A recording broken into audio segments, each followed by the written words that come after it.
Tuhan firman-Mu ajaib, kekal meski gunung menghilang. Tiada huruf yang gagal, tak terpatahkan siasat. Hidup seperti-Mu ya Allah, lebih dari emas. Aku bersaksi kitab-Mu, kitab yang suci. Mendengarkan firman-Mu, hibur hati yang luka. Terangilah langkahku kemanapun ku pergi. Biarkanlah firman-Mu berkuasa atasku. Ubahkanku, bebaskanku, ku mau menyenangkan-Mu. Tuhan firman-Mu ajaib, kekal meski gunung menghilang. Ubah dan bebaskan aku, mau menyenangkan-Mu. Selamat datang para pemirsa terkasih, saya menyambut Anda dimanapun Anda berada. Dalam episode yang baru, studi harian kita Semua Kitab Suci. Di mana kita akan mengupas semua kitab di dalam Alkitab dari kitab Kejadian hingga Wahyu. Setiap hari dari hari Senin sampai hari Jumat. Dalam studi perjanjian lama ini, kita sudah sampai pada kitab Kejadian di pasalnya yang ke-24 dan pasal 25. Jika Anda ingin menonton episode-episode yang sebelumnya, Anda bisa mengunjungi website kami di alamat semuakitabsuci.com. Jika Anda memiliki pertanyaan atau permintaan, Anda bisa kirimkan email di info@semuakitabsuci.com atau menghubungi kami di nomor telepon yang tertera di layar saat jeda. Sekarang saya akan menyambut tamu kehormatan kita di studio, hamba Tuhan Yosef Riyad. Selamat datang, Terima Saudara kasih, Yosef. Saudara Ayat. Dan juga hadirin di studio, selamat datang. Saudara Yosef, kita sudah sampai pada pasal 25 dan 26. Sebuah fase baru di mana kita melihat kematian Abraham di pasal 25. Tolong beri kami gambaran tentang isi kedua pasal tersebut, pasal 25 dan 26. Dalam pasal 25 pertama kali kita melihat Abraham mengambil Ketura sebagai istrinya sesudah kematian dari Sarah. Lalu kita membaca tentang kematian Abraham sendiri mengenai keturunan Ismail dan kelahiran Yakub dan Esau dari Ribka. Benar. Saya akan baca ayat 1-6, kemudian saya akan bertanya tentang perkawinan dari Abraham dan juga Ketura. Abraham mengambil pula seorang istri namanya Ketura. Perempuan itu melahirkan baginya Zimran, Yoksan, Medan, Midian, Ishibak, dan Suah. Yoksan memperanakan Sheba dan Dedan. Keturunan Dedan ialah orang Asyur, orang Letush, dan orang Leum. Anak-anak Midian ialah Eva, Efer, Henok, Abida, dan Elda. Itulah semuanya keturunan Ketura. Abraham memberikan pada Ishak segala harta miliknya. Tetapi kepada anak-anaknya dari gundik-gundiknya ia memberikan pemberian, kemudian ia menyuruh mereka meninggalkan Ishak, pergi ke sebelah timur, yaitu ke tanah timur. Tolong ceritakan kepada kami tentang Ketura, perkawinannya dengan Abraham secara historis dan dispensasional berdasar ayat 1-6. Abraham sebagai bapak orang percaya memiliki 3 keturunan. Pertama, keturunan dari Hagar. Kedua, keturunan dari Ishak. Dan ketiga, yang terakhir, keturunan dari Ketura. Tuhan menjanjikan 3 serangkai keturunan ini bagi Abraham. Bintang di langit, pasir di tepi laut, dan debu tanah. Saya pikir ini bukan hanya sekedar paralelisme atau permainan kata. Bintang-bintang di surga adalah keturunan surgawi. Debu tanah adalah keturunan duniawi. Pasir di tepi laut mewakili bangsa non-Yahudi. Urutannya indah. Keturunan duniawi disebutkan lebih dulu, ini adalah orang Yahudi. Lalu kemudian keturunan surgawi, ini adalah Non-Yahudi. gereja. Sesudah persatuan Kristus dan gereja, seperti yang kita lihat pada akhir pasal pada sebelumnya, ada keturunan Ketura yang mewakili bangsa non-Yahudi, khususnya seperti yang kita baca dalam kitab Wahyu pasal yang ke-7. Dikatakan suatu kumpul besar orang banyak yang tidak dapat terhitung banyaknya dari segala bangsa dan suku dan kaum dan bahasa. Mereka ini adalah orang-orang yang keluar dari kesusahan yang besar dan mereka telah mencuci jubah mereka dan membuatnya putih dalam darah anak domba. Jadi ada 3 serangkai keturunan. Bintang di langit yaitu gereja keturunan surgawi, debu tanah yaitu orang Yahudi keturunan duniawi, lalu pasir di tepi laut, bangsa-bangsa dalam kerajaan 1000 tahun. Dalam hubungannya dengan kerajaan 1000 tahun, kita melihat lingkaran Ya. kerajaan Bapa, di mana ada bintang di langit. Benar. Di dunia, ada saudara Yesus yang paling hina, yang Ya. keluar dari masa kesusahan yang besar Ya. bersama-sama dengan para domba yang adalah bangsa-bangsa. Ya. Mereka memasuki kerajaan 1000 tahun yang diperintahkan oleh Kristus. Jadi baik debu tanah ataupun pasir di laut, keduanya melambangkan sisi duniawi, tetapi bintang di langit melambangkan sisi surgawinya. Benar. Kita juga bisa menemukan 3 serangkai pembagian ini dalam perkataan dari Rasul Paulus. Jangan timbulkan syak pada orang Yahudi, orang Yunani, maupun jemaat Allah. Di sini ada orang Yahudi dan bangsa non-Yahudi, yaitu orang Yunani. Lalu ada golongan ketiga, yaitu jemaat Allah. Melalui bagian ini kita tahu pembagian dispensasional. Ya. Dispensasi yang seharusnya ada sesudah pernikahan Ishak dan Ya. Ribka. Benar. Apa yang kita pelajari mengenai kemuliaan Kristus pada ayat yang kelima? Abraham memberikan segala harta miliknya kepada Ishak, kemudian menyuruh anak-anak Ketura untuk pergi ke sebelah timur, ke tanah timur. Jadi seluruh tempat itu adalah kepunyaan Ishak. Saya bisa melihat apa yang kita baca dalam surat Ibrani pasal 1. Anaknya yang telah ditetapkan sebagai berhak yang menerima segala yang ada. Menurut surat Ibrani 1, Kristus adalah pewaris segala sesuatu. Juga menurut kitab Wahyu 21, barang siapa menang, yaitu setiap orang percaya yang saleh. Anda dan saya dengan kasih karunia Tuhan dan semua pemirsa yang saleh. Barang siapa menang, ia akan peroleh semuanya. Kita akan mewarisnya bersama Kristus, orang yang berhak menerima janji Allah yang akan menerimanya bersama dengan Kristus. Baik, mulai dari ayat yang ke-7, tiba di bagian akhir. Alkitab mengatakan bahwa Abraham mencapai umur 175 tahun, lalu meninggal. Ia mati ketika putih rambutnya, tua dan suntuk umur, maka ia dikumpulkan kepada kaum leluhurnya. Tertulis di Kejadian 25 ayat 7 sampai dengan 8. Ya. Kalimat pendek yang menceritakan tentang Abraham ini, setiap katanya perlu dianalisa. Kehidupan Abraham Ya. telah berakhir, kita diberitahu berapa usianya, bagaimana penampakannya ketika dia mati, yaitu tua dan suntuk umur. Tolong ceritakan tentang akhir hidup Abraham ini. Dia meninggal pada umur 175 tahun.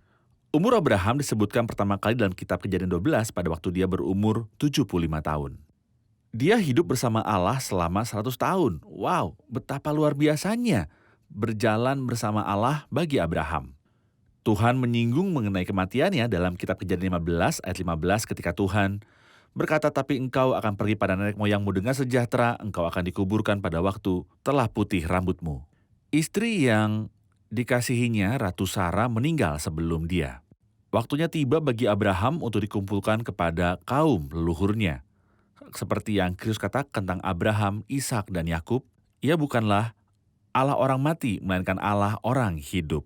Karena mereka semua hidup di hadapan Allah. Di hadapan Firdaus, begitulah mereka menyebutnya. Tuhan menyebutnya sebagai pangkuan Abraham. Kemudian matilah orang miskin itu, lalu dibawa oleh malaikat-malaikat ke pangkuan Abraham. Dan dalam pasal ini diceritakan pahlawan iman ini meninggal. Baik, kita jeda sejenak dan akan kembali untuk menjawab pertanyaan hadirin.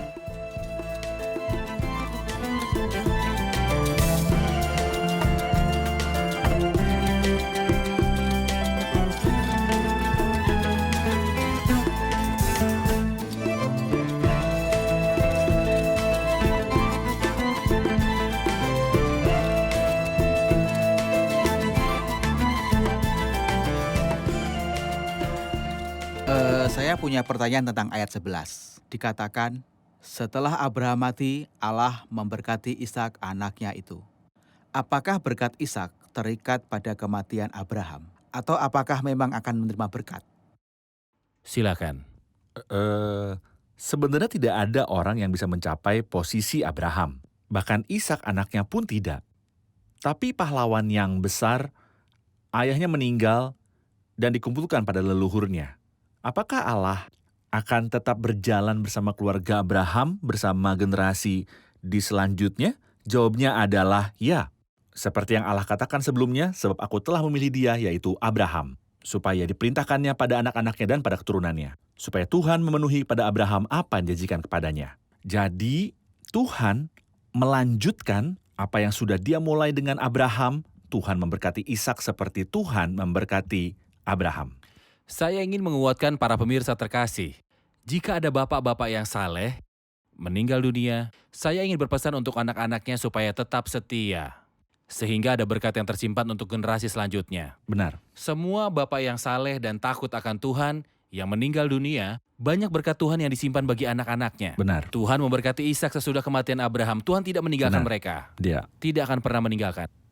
Ayat 12 berkata, inilah keturunan Ismail, anak dari Abraham.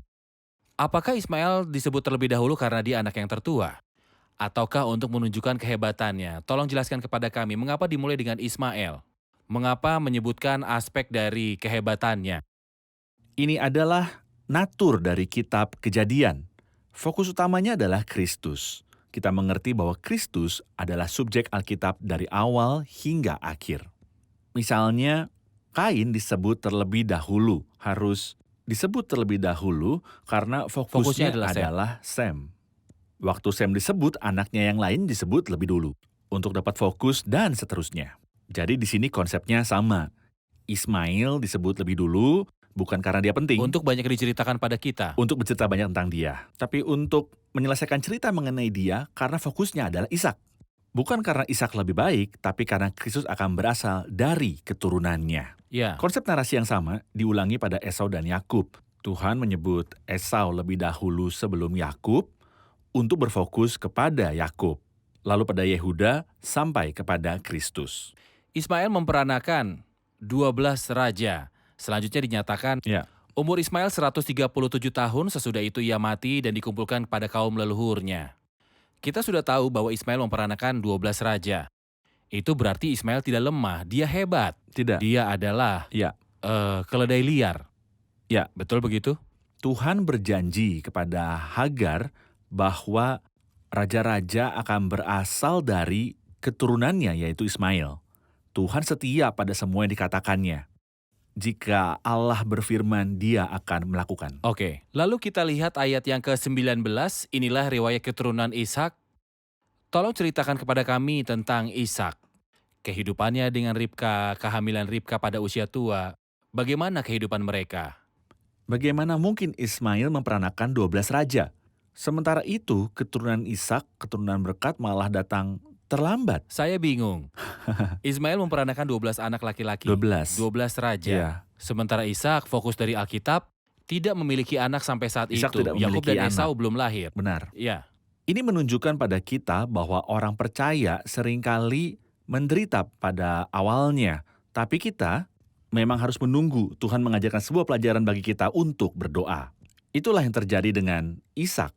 Alkitab mengatakan pada kita bahwa ketika istrinya tidak melahirkan anak, dia melakukan satu hal yang besar. Kita baca di ayat 21, berdoalah Ishak pada Tuhan sebab istrinya itu mandul. Berita baiknya, Tuhan mengabulkan doanya. ya. Jadi jika kita memiliki masalah keluarga, Tuhan menunggu kita berdoa untuk menaruh segala persoalan kita di hadapannya. Tuhan yang Maha Kuasa bisa menyembuhkan kemandulan yang sampai pada saat ini belum ada obatnya. Apakah ini mungkin bahkan pada zaman kuno? Ya, Tuhan yang Maha Kuasa mengabulkan doanya sehingga Ribka mengandung. Dia bahkan mengandung anak kembar. Oke, Tapi kita perhatikan bahwa Ribka tidak berdoa. Ishak yang berdoa. Ishak yang berdoa. Ribka tidak berdoa, namun dia menjadi harus berdoa ketika anak-anaknya bertolak-tolakan dalam rahimnya. Ribka meminta petunjuk pada Tuhan, seolah-olah Tuhan mengizinkan sesuatu terjadi karena Tuhan ingin Datang kita datang padanya. kepadanya. Benar. Izinkan saya berhenti di sini dan berkata bahwa beberapa anak Tuhan tersandung dan merasa bingung. Ya. Ketika mereka melihat keturunan Ismail begitu hebat. Ya. Sehat, sejahtera, sangat kaya, dan berkuasa. Ya. Sementara keturunan berkat malah lemah. Hmm. Mereka mungkin mengalami kebingungan seperti Asaf. Ya. Ketika Asaf membandingkan hidupnya dengan orang fasik menjalani hidup dengan baik dan mewah. Apa yang harus kita lakukan? Kita harus berjalan dengan iman. Berjalan dengan iman artinya segala sesuatu tidak harus berjalan sesuai dengan yang kita inginkan. Namun kita harus percaya kepada Allah. Misalnya dalam kitab Habakuk 2 Allah berkata sebab penglihatan itu masih menanti saatnya. Tetapi ia bersegera menuju kesudahannya dengan tidak menipu. Apabila berlambat-lambat, nantikanlah itu sebab itu sungguh-sungguh akan datang dan tidak akan bertangguh. Oke, Perkenankan saya membaca beberapa ayat tentang keadaan waktu Esau dan Yakub lahir dan akan bertanya kepada Anda. Baik, silakan. Mulai dari ayat yang ke-22, tetapi anak-anaknya bertolak-tolakan di dalam rahimnya. Ia berkata, jika demikian mengapa aku hidup? Dan ia meminta petunjuk Tuhan. Firman Tuhan kepadanya, 2 bangsa ada dalam kandunganmu. 2 suku bangsa akan berpencar dari rahimmu. Yang satu akan lebih kuat dari yang lain dan anak yang tua akan menjadi hamba anak yang muda. Setelah genap harinya untuk bersalin, memang anak kembar yang ada dalam kandungannya. Keluarlah yang pertama, warnanya merah, seluruh tubuhnya seperti jubah berbulu. Ia dinamai Esau. Sesudah itu keluarlah adiknya, tangannya memegang tumit Esau, sebab itu ia dinamai Yakub. Ishak berumur 66 tahun pada waktu mereka lahir. Bertambah besarlah mereka. Esau menjadi seseorang yang pandai berburu dan suka tinggal di padang. Tetapi Yakub adalah seseorang yang tenang, yang suka tinggal di dalam kemah. Ini adalah keadaan ketika Esau dan Yakub lahir. Kita diceritakan seperti apa rupa mereka masing-masing dan bagaimana kehidupan mereka. Tolong beri gambaran umum tentang Yakub dan Esau. Walaupun mereka adalah kembar, mereka sungguhnya sangat berbeda. Yang satu berbulu, yaitu Esau, yang lainnya mulus, yaitu Yakub. Mengenai pekerjaannya, Yakub adalah seorang gembala, sebaliknya Esau adalah seorang pemburu. Seorang pemburu membunuh untuk makan, sementara seorang gembala berusaha keras memberi makan. Esau adalah orang yang suka tinggal di padang, sementara Yakub adalah orang yang tenang dan suka tinggal di kemah. Atau kalau menurut terjemahan Darby, dia sederhana, senang berada di rumah bukan di lapangan. Ya, tapi ada yang lebih penting dari semua perbedaan yang hanya berkaitan dengan penampilan, yaitu sikap mereka terhadap pemberian Tuhan. Yakub menghargai pemberian Allah meskipun dia melakukan kesalahan karena menggunakan cara yang salah untuk mendapatkannya. Dia harus membayar karena itu mengingat Allah tidak bisa diejek. Karena apa yang ditabur orang itu juga yang akan dituainya. Tragedi Esau, saya katakan tragedi bukan hanya masalah karena dia tidak sungguh-sungguh menghargai pemberian Allah. Izinkan saya mengutip surat Ibrani 12 yang mengatakan bahwa Esau cabul atau mempunyai nafsu yang rendah. Pemberian Allah dipandang Esau sebagai hal yang murahan. Berkat hak kesulungan tidak lebih berharga dari sepiring kacang merah. Dia lebih milih sepiring kacang merah daripada hak kesulungannya. Ketika ia ingin menerima berkat itu, ia ditolak sekalipun ia mencarinya dengan mencucurkan air mata. Saudara Yosef, bagaimana dengan Yakub yang mengambil hak kesulungan Esau dengan sepiring kacang merah? Berarti siapa yang salah? Esau yang tidak peduli atau Yakub yang memanfaatkan? Atau keduanya? Sebenarnya Esau adalah pembuat bencananya. Tapi saya tidak berkata bahwa Yakub adalah seorang pedagang. Sayangnya dia siap untuk memanfaatkan siapa saja, bahkan saudaranya sendiri. Kita lihat pada pasal 28, dia bahkan memanfaatkan Tuhan, bukan hanya saudaranya. Seorang pedagang bahkan dengan Tuhan. Tentu saja saya tidak membenarkan Yakub, namun pembawa bencananya adalah Esau karena dia tidak menghormati hak sulungan. Nafsu yang rendah. Dia lebih pilih sepiring kacang merah. Mengapa saya perlu hak sulungan itu? Sebentar lagi saya mati. Jika saya harus mati besok, biarkan saya hidup malam ini. Ini adalah slogan jutaan orang pada masa ini. Mereka mengikut jalan Esau, celakalah mereka. Benar. Jadi orang lebih suka kesenangan sementara dan meninggalkan berkat Allah yang telah disiapkan untuk mereka. Tepat sekali. Ya. Dalam terang kekekalan, sebuah posisi atau sebuah kesenangan tidak lebih berharga daripada semangkuk kacang merah. Oke, kita jeda sejenak dan kembali untuk menjawab pertanyaan hadirin.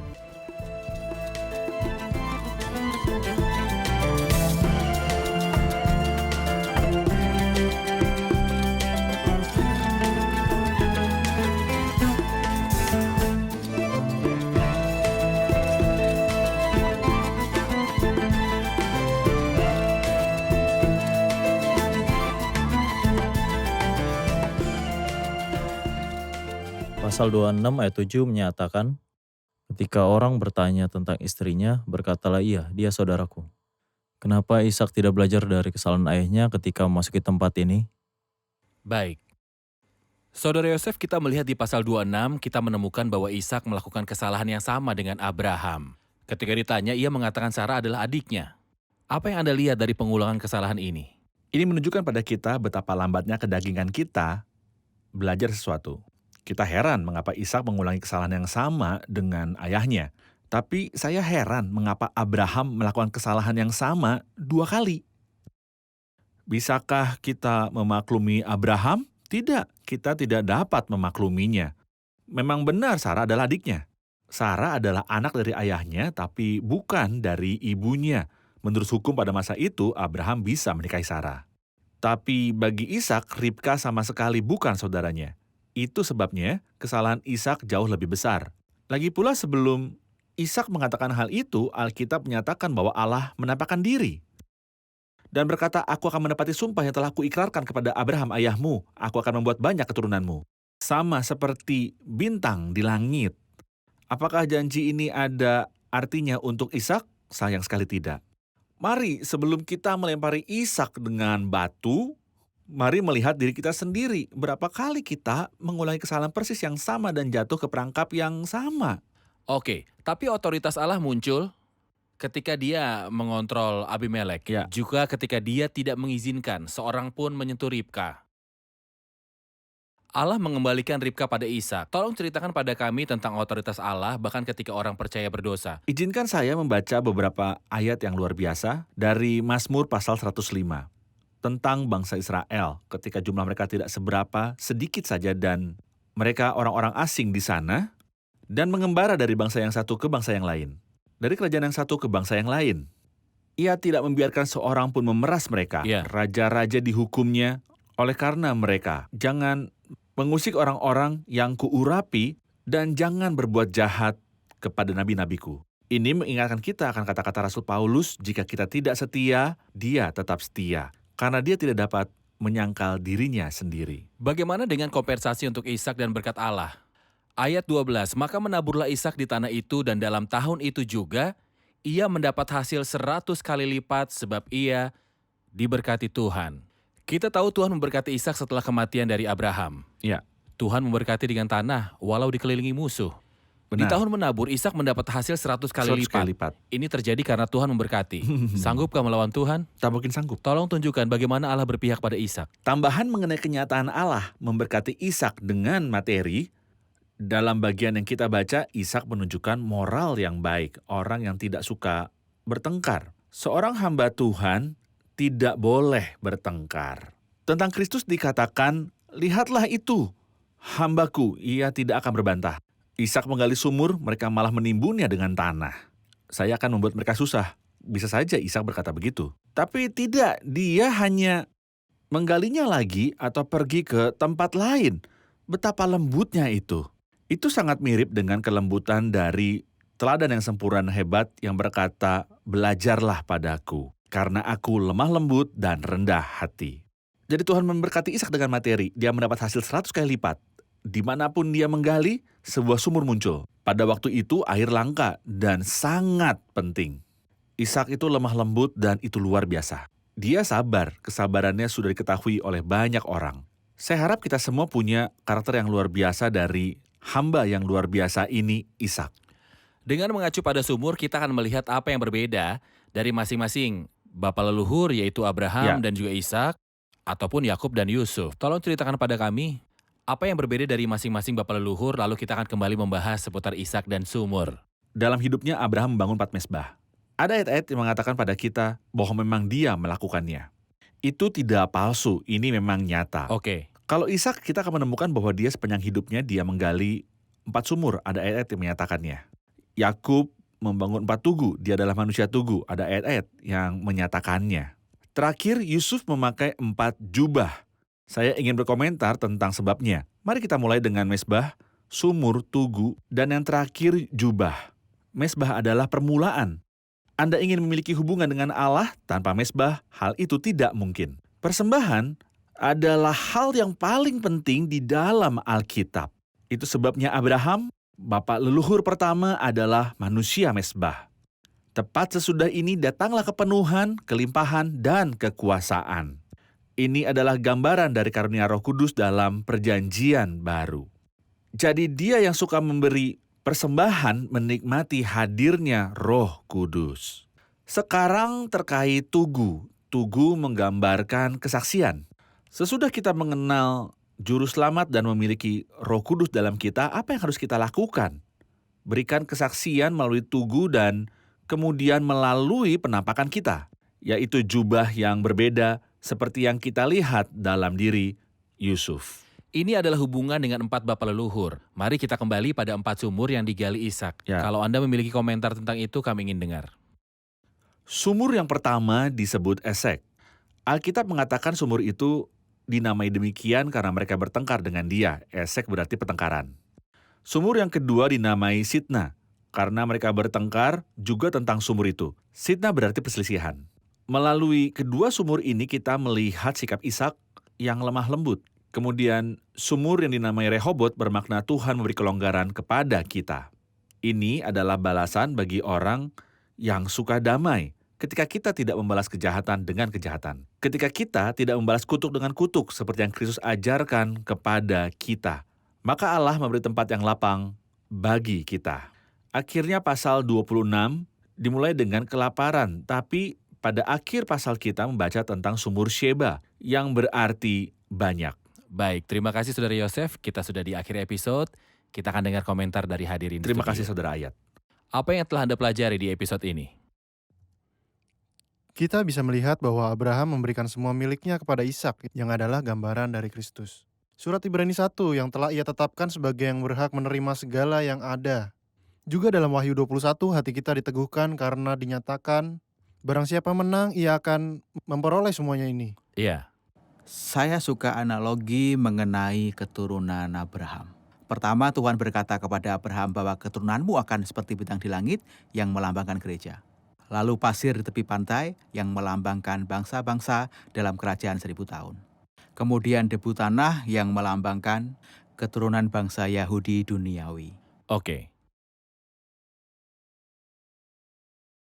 Yang meneguhkan hati adalah bahwa Allah tetap berotoritas walaupun orang percaya berdosa. Jika kita tidak beriman, dia tetap setia karena Allah tidak dapat menyangkal dirinya sendiri. Baik, terima kasih semuanya. Terima kasih Saudara Yosef, Tuhan memberkati. Pemirsa terkasih, Tuhan memberkati Ishak sesudah kematian Abraham. Tuhan memberkati Ishak dengan hasil panen 100 kali lipat tahun itu juga. Tuhan memberkati Ishak dengan memberinya sumur-sumur ketika air langka. Ketika Tuhan memberkati seseorang, dia tidak melakukannya karena ada kondisi-kondisi yang mendukung saja. Sekalipun ada musuh, sekalipun tidak ada kehadiran orang tua ataupun bantuan manusia, sekalipun tidak ada kehadiran mereka yang mendukung Anda, sekalipun ada berbagai pergumulan dan juga pertengkaran, jangan takut. Tuhan akan hadir. Nantikanlah upah, arahkanlah mata Anda hanya kepada Tuhan. Jangan cari yang lain kecuali Tuhan. Sampai jumpa di episode yang mendatang. Tuhan menyertai.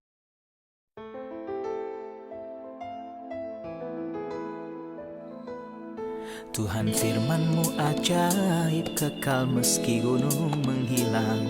Tiada huruf yang gagal, tak terpatahkan siasat. Hidup seperti-Mu ya Allah, lebih dari emas. Aku bersaksi kitab-Mu, kitab yang suci. Mendengarkan firman-Mu, hibur hati yang luka. Terangilah langkahku kemanapun ku pergi. Biarkanlah firman-Mu berkuasa atasku. Ubahkanku, bebaskanku, ku mau menyenangkan-Mu. Tuhan firman-Mu ajaib, kekal meski gunung menghilang. Ubah dan bebaskan aku.